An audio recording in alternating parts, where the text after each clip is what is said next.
네, 오늘 저희가 좀 어떤 주제로 또 돈을 잡을 수 있을지 소개해 주시죠. 13월의 월급이라고 불리는 연말 정산에 대해서 오늘 이야기를 한번 나눠볼 예정입니다. 연말 정산, 과연 13월의 월급처럼 월급을 받을 수 있을지 아니면 추징당할지 아이고. 잘 준비해서 절세하자는 차원에서 오늘 방송을 준비했는데요. 특히 2020년 코로나19로 인해서 정부에서 혜택을 좀 많이 늘려줬습니다. 그래서 올해 달라진 연말 정산 항목들이 좀 있는데요.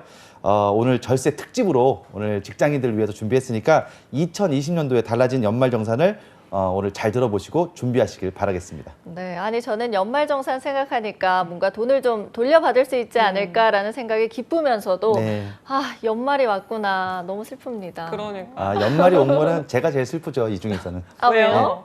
제가 나이가 제일 많으니까 하루하루 가는 게 슬퍼요.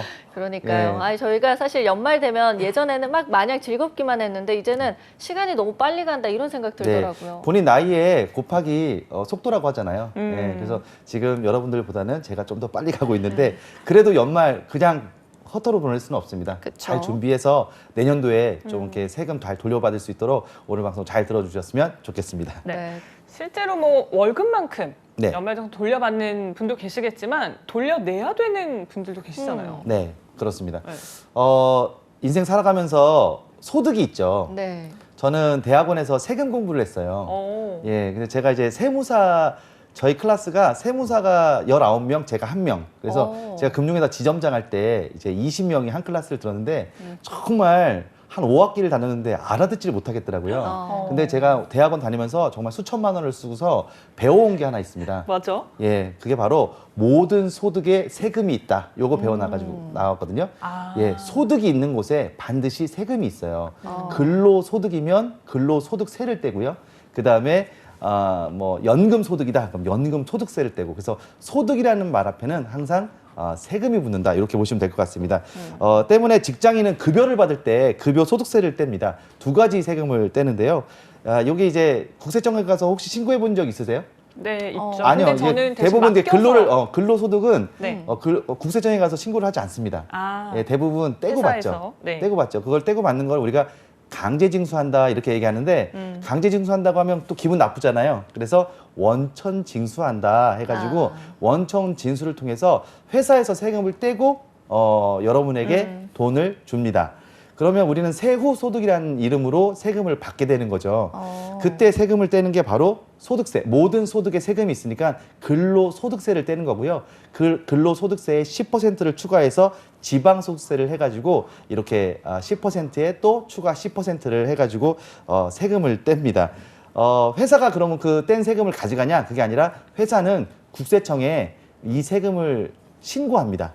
그러면 국세청 입장에서는 누가 얼마 받나 다 알고 있죠. 네. 그래서 직장인들의 지갑을 유리지갑이라고 하는 겁니다. 맞아요. 예, 다 보여, 다 오픈돼 있다 이렇게 보시면 될 것 같습니다. 이런 이제 또 세금의 기준이 있냐 이런 거는 이제 간이 세액표에 의해서 세금을 떼고 있다 이렇게 보시면 될 것 같고요. 그렇게 원천 징수한 1년치 세금이 나의 소득과 얼마나 비교가 되느냐 이걸 가지고 한번 더 정산해 보는 게 13월의 월급이다. 그래서 1월부터 12월까지 받은 급여와 1월부터 12월까지 떼고 낸 세금의 비교다. 그래서 13월의 월급이다. 이렇게 표현한다. 그렇게 이해하시면 될 것 같습니다. 그러면은 이제 급여랑 부양가족 등을 고려해서 네. 회사에서 미리 1년 동안 낸 세금을 좀 다시 한번 따져보겠다 이런 내용인가요? 가장 쉽게요. 내가 1년 동안 소득이 있었잖아요. 그리고 떼고 낸 세금이 있었잖아요. 소득과 세금을 비교하는 거니까 소득 공제를 받을 것이냐, 세액 공제를 받을 것이냐 이런 차원에서 두 가지의 비교점이다 보시면 가장 연말정산을 쉽게 이해하실 수가 있겠습니다.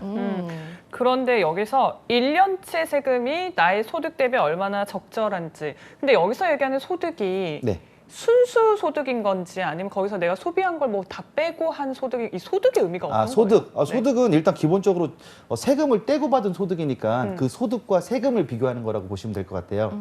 그 소득을 예를 들어 막 줄여요. 그러면 세금 낸 게 많아 보이겠죠. 그렇죠. 자, 제 얘기를 잘 이해하셔야 됩니다. 1년 동안 열심히 소득을 받았어요. 세금을 떼고 받았으니까. 네. 받은 소득이 낸 세금과 비교해서 소득이 좀 많으면 세금을 적게 낸 것처럼 보일 거고 그다음에 소득을 좀 적게 만들면 세금을 많이 낸 것처럼 보일 거 아니에요. 그렇죠. 그래서 소득을 막 줄이는 행위를 소득공제라고 하고 세금 자체를 좀 깎아달라고 하는 걸 세액공제라고 합니다. 이보다 더 쉽게 설명할 수는 없습니다. 네. 그러면은 소득공제를 많이 받으면은 나중에 연말정산을 별로 못 받게 되겠네요. 연말정산할 때 소득공제를 해서 공제를 많이 받아서 소득을 적게 만들면 낸 세금이 많아 보이기 때문에 내가 세금을 돌려받을 수 있는 거고. 네.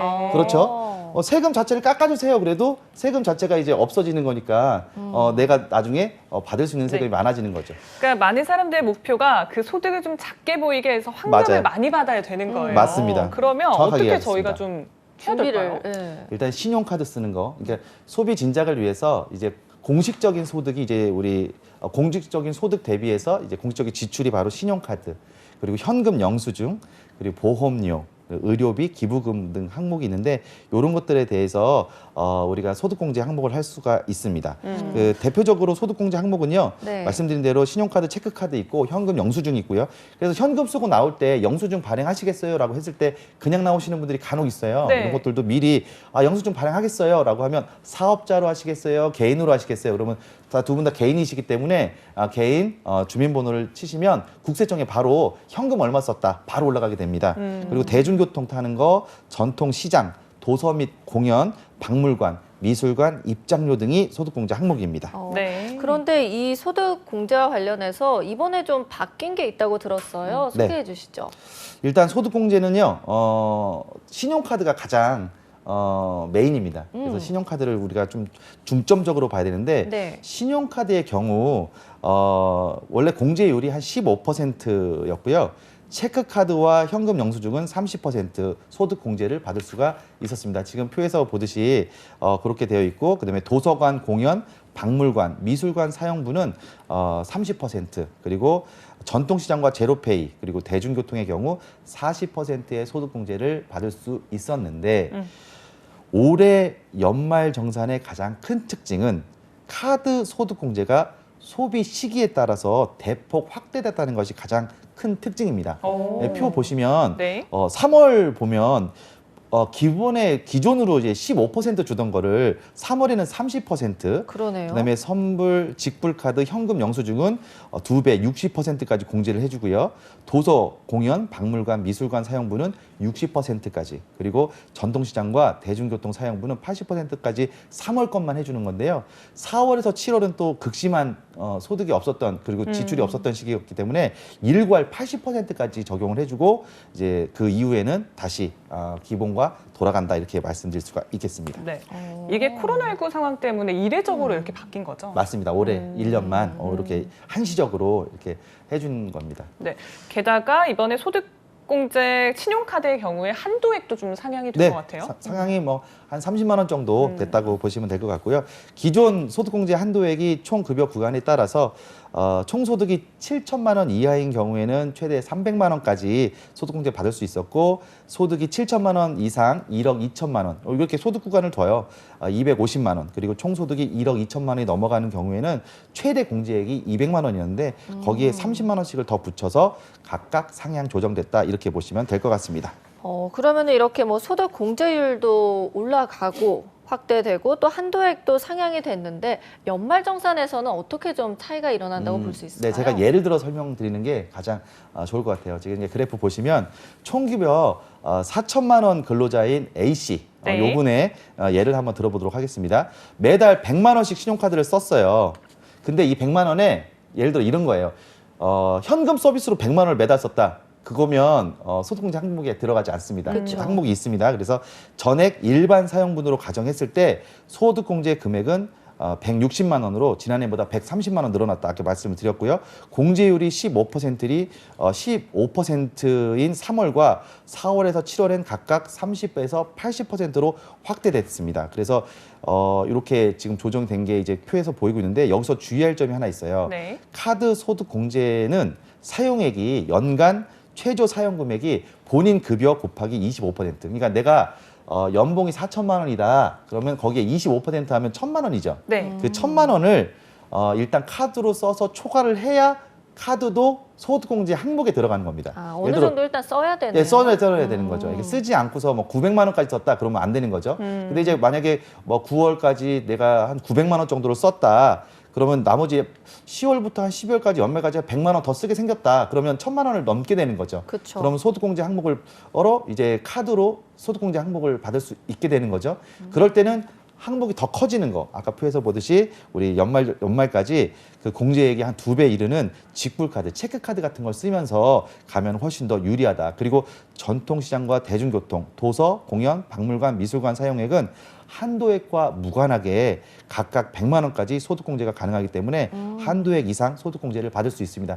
정리해서 말씀드리면 일단은 내가 적게 쓴다고 해서 끝나는 게 아니라 일정 금액, 그 일정 금액은 정해져 있다.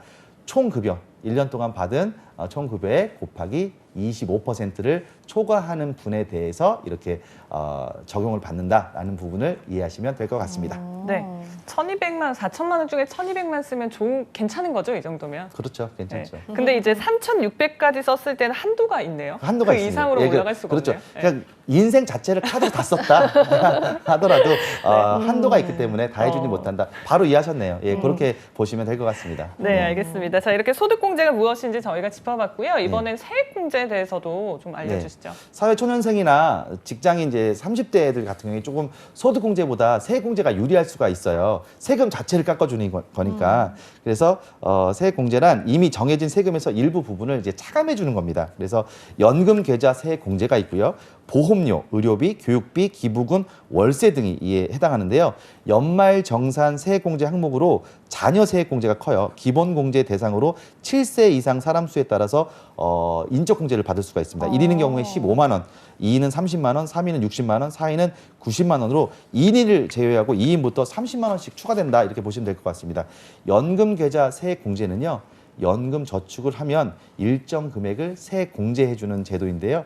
여기서 다시 주목할 게 올해 연말 정산에서는 세액 공제 대상 연금 계좌 납입 한도가 상향돼 있다. 뭐 두 분 해당이 없지만 그래도 50세 이상자에 대해서 세액 공제 대상 연금 계좌 납입 한도가 3년간 한시적으로 상향 조정이 됐다. 이렇게 보시면 될 것 같습니다. 근데 아까 네. 그 자녀 세액 공제가 있다고 했잖아요. 이거는 네. 뭐 교육비 같은 게 들어갔다라고 생각해서 공제를 해주는 건가요? 인적 공제를 제일 많이 해줘요. 그리고 우리가 이제 저출산 시대이기 때문에 이제 자꾸 이제 아이를 많이 낳고 부양 가족이 많을수록 다 공제를 해주는 거니까 인적 공제는 등록을 해놓으면 참 좋습니다. 그래서 이렇게 보시면 될 것 같습니다. 근데 왜 7세 이하는 받을 수 없는 건지 궁금한데요. 아 글쎄요, 그건 국세청에 제가 한번 꼭 물어보고 그러니까요. 답을 해드리도록 네. 하겠습니다. 네, 일단 뭐 저희가 이렇게 소득 공제 그리고 세액 공제에 대해서 좀 살펴봤는데 네. 이 밖에도 연말정산 관련해서 또 소개해 주실 게 있을까요? 제가 이제 우리 연말정산의 메커니즘이 소득을 줄이든 세금을 깎아달라고 하든 둘 중에 하나인데 네. 소득을 줄이기 위해서 소득공제 한다고 했잖아요. 네. 소득공제를 하기 위해서 나 이만큼 잘 썼으니 나 세금 깎아주세요라고 얘기해야 되는데 네. 그 지출한 증빙 서류를 일일이 다 예를 들어 오늘 뭐 설렁탕 먹은 집에 가서 또 현금 냈으니까 그거 카드 영수증하고 뭐 무슨 영수증하고 다 할 수는 없잖아요. 네. 그래서 이런 부분에 대해서 두 분도 못 하실 거라고 생각합니다.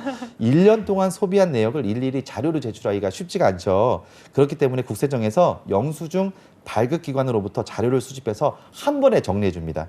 이게 바로 연말정산 간소화 서비스라고 얘기하는데 1년에 한 번씩 회사에서 제출하라고 할 때 공인인증서 가지고 들어가서 연말정산 간소화 서비스에 가서 서류 한 번씩 다 떼보셨을 거예요. 그 부분을 보시면 되는데 그 부분에 대한 이제 확인 절차도 좀 많이 확대가 되었다 이렇게 보시면 될 것 같습니다. 예를 들어 한국토지주택공사, LH공사, 그다음에 공무원 연금공단 등이 내놓은 공공임대주택에서 월세로 거주하는 근로자는 월세 내역을 제가 따로 가서 떼는 게 아니라 간소화 서비스로 확인을 할 수가 있고요. 다만 민간 임대주택 거주자들은 월세 내역을 직접 수집해야 되니까 그런 부분 참고하셨으면 좋겠습니다. 그리고 의료비로 공제가 되는 항목이 하나가 있는데 그게 바로 안경 구입비예요. 두 분 안 쓰시죠? 안경 구입. 네. 올해부터는 그게 원래 안경 구입비 일일이 더 찾아가서 영수증 제출해야 되는데 올해부터는 간소화 자료로 제공합니다. 그래서 네. 국세청이 안경점 명단을 카드사 등에 통보해서 안경 구입비 명세서를 카드사 등으로 직접 수집해서 간소화 재료로 내놓을 예정이니까 내년도에는 안경 구입하시는 부분들 굳이 안경점 가지 않더라도 찾아볼 수 있겠다 이렇게 말씀드릴 수가 있겠고요. 코로나19 긴급 재난지원금 쓰지 않고 혹시 이 부분 기부하신 분도 있으실 겁니다. 이것도 행정안전부와 근로복지공단으로부터 긴급재난지원금 관련 기부금 자료를 일괄 제출받아서 간소화 자료로 제공할 예정이니까 굳이 찾아가서 이거를 증빙할 필요 없이 간소화 서비스만 들어가면 모든 게 해결이 된다. 이렇게 보시면 될 것 같습니다. 네, 갈수록 좀 시스템이 더 편리해진다라는 생각은 들어요. 그래서 뭐 고객 입장에서는 좋을 것 같지만 네. 가장 더 좋은 거는 사실 절세를 할 수 있는 거여서 그렇죠. 관련해서 소개해 주실 부분이 있을까요? 그 소득 자체를 막 줄이거나 소득 자체가 이제 없는 걸로 봐주면 제일 좋겠죠. 그렇죠? 네. 그래서 그걸 비과세 항목이라고 합니다. 그런 항목들도 조금 늘어났어요. 예를 들어 2020년도 달라진 연말정산이 하나 더 있는데 바로 비과세 요건을 확대한 겁니다. 출산 휴가 급여도 비과세가 됩니다. 출산을 하기 위해서 휴가를 갔는데 그동안 받은 급여가 있어요. 그건 이제 비과세, 세금으로 보지 않는다는, 세금 낼 대상으로 보지 않는다는 거죠. 우와. 좋죠? 네. 예. 모성보호 및 남성 육아 참여 활성화를 위해서 고용보험법에 따라서 받는 배우자 출산급여는 비과세 근로소득에 해당되어서 총급여에 아까 말씀하신 총급여에게 포함되지 않는다. 그래서 아까 내가 받은 돈하고 다 같냐라고 처음에 유정 간사 말씀하셨는데 그런 부분들 이런 거 제한다 이렇게 말씀드릴 수가 있겠고 두 번째는 벤처기업 소속 임직원이 이 벤처기업은 이제 벤처기업으로 중소기업에 이제 등록이 되어 있는 기업에 한해서 스톡옵션 급여 대신 받은 자기 회사 주식으로 받은 주식을 만약에 팔았어요. 네. 근데 2천만 원 주고 팔았는데 이게 3천만 원 주고 2천만 원 주고 받았는데 3천 주고 팔았으면 1천만 원 차익이 생긴 모든 소득에 세금이 있다. 그쵸. 그럼 그것도 소득이잖아요. 그렇죠. 그 소득이 차익 소득이니까. 근데 그 소득도 소득으로 보지 않겠다. 그렇죠. 그거 받으면 안 될 것 같아요. 그 소득도 보지 않는다 이렇게 보시면 될 것 같습니다. 그리고 생산직 근로자의 야간이나 주말 수당 등 연장 근로 수당 등 이런 것들도 비과세 요건으로 많이 완화가 됐습니다. 지난해에는 총급여 2,500만 원 이하인 생산직만 관련 수당에 대해서 비과세를 적용을 받았는데 올해부터는 이 기준이 3천만 원 이하로 올라갔습니다. 네.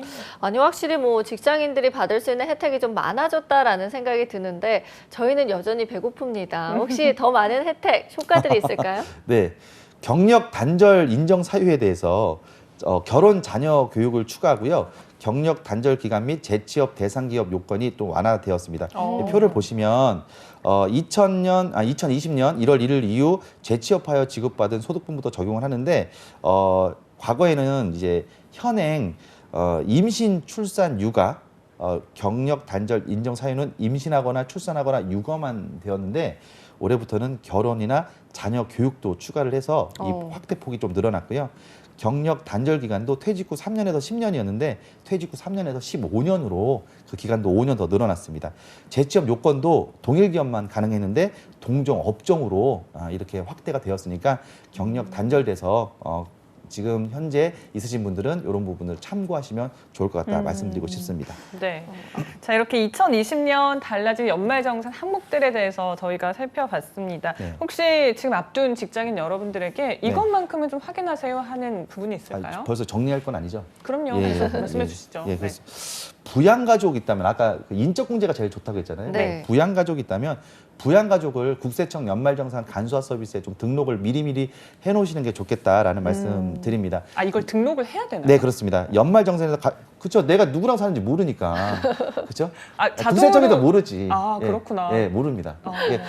가족관계증명원이나 등기부등본만을 가지고 하는 네. 게 아니라 네. 국세청에서 정확하게 나 누구랑 살고 있어요. 신고를 나도 부양하고 있어요. 나 힘들어요. 이걸 막 어필을 어필을 해야 해야 돼요. 돼요. 어필을 해야 해소해야 돼요. 되는군요. 예. 역시. 읍소까지는 하지 말고 어필 정도만 하는 걸로 해서 우리가 가면 될 것 같아요. 네. 부양가족 많을수록 또 부양가족 중에 장애인이나 경로 우대 이런 사람이 많으면 인적 공제액이 커집니다. 따라서 연말정산 과정에서 부양가족 등록 부분은 빠뜨리지 않고 등록하는 게 중요하다 말씀을 드리는데요.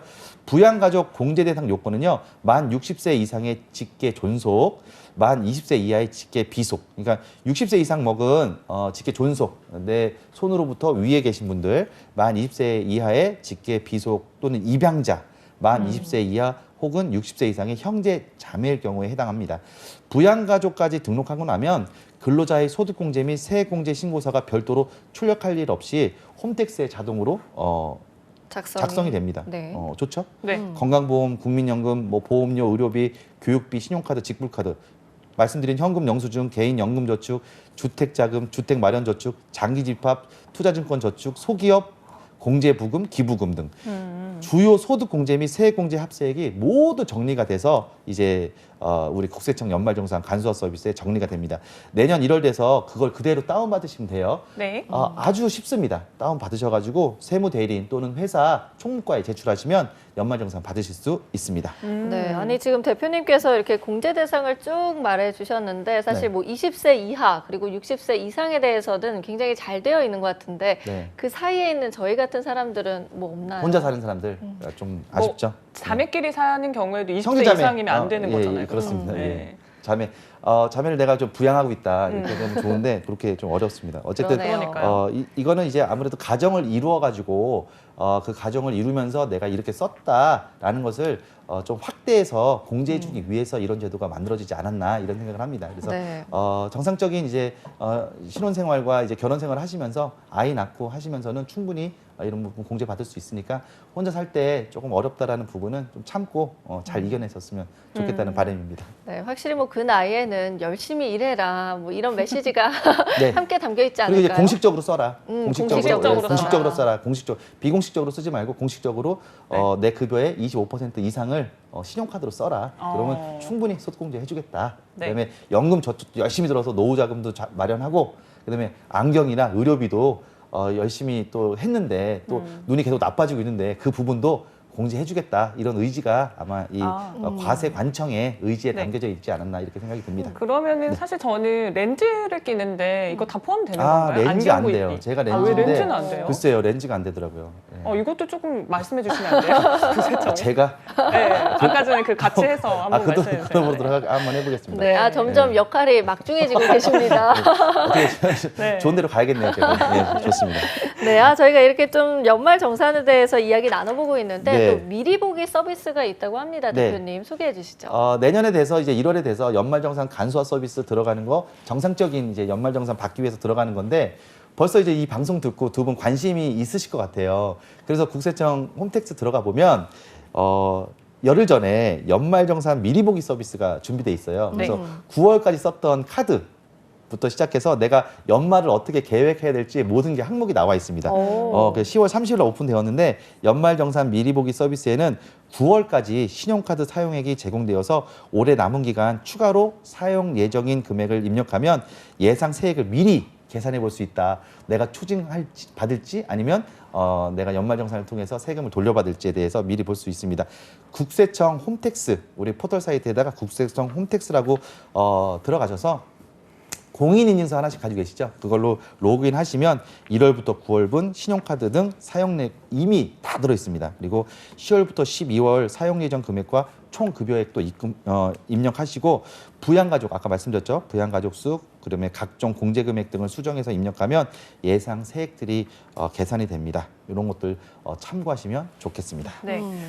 사실 연말에 굉장히 바쁘잖아요. 네. 사람들도 만나야 되고 하다 보면 그 시기를 좀 놓치시는 분도 계세요. 그 시기 언제까지고 혹시 뭐 놓치면 어떻게 되는 건지도 짚어주시면요. 놓칠 필요가 없는 게 이건 미리 보기 서비스라 부지런한 사람들이 세액 공제를 받는 뭐 그런 개념으로 보시면 될 것 같고요. 네. 미리 보기 서비스 안 해도 내년에 네. 연말정산 받으실 수 있는 건데 제가 왜 굳이 지금 이 말씀을 드리냐면 우리가 1%의 세금도 아끼자는 차원에서 돌려받자는 차원에서 이왕 오픈되어 있는 미리 보기 서비스로 내가 지금까지 쓴 거 앞으로 쓸 거 예상해서 세금 돌려받는 거 예상치 지금 보는 거니까 네. 부지런히 한번 보셔라 이렇게 말씀을 드리는 겁니다. 그리고 말씀드린 대로 코로나19로 인해서 신용카드 공제 한도액이 많이 늘어났으니까 들어가 보시지 않을 이유가 전혀 없거든요. 여기서 쏠쏠하게 받으셔서 준비하셨으면 좋겠다는 바람입니다.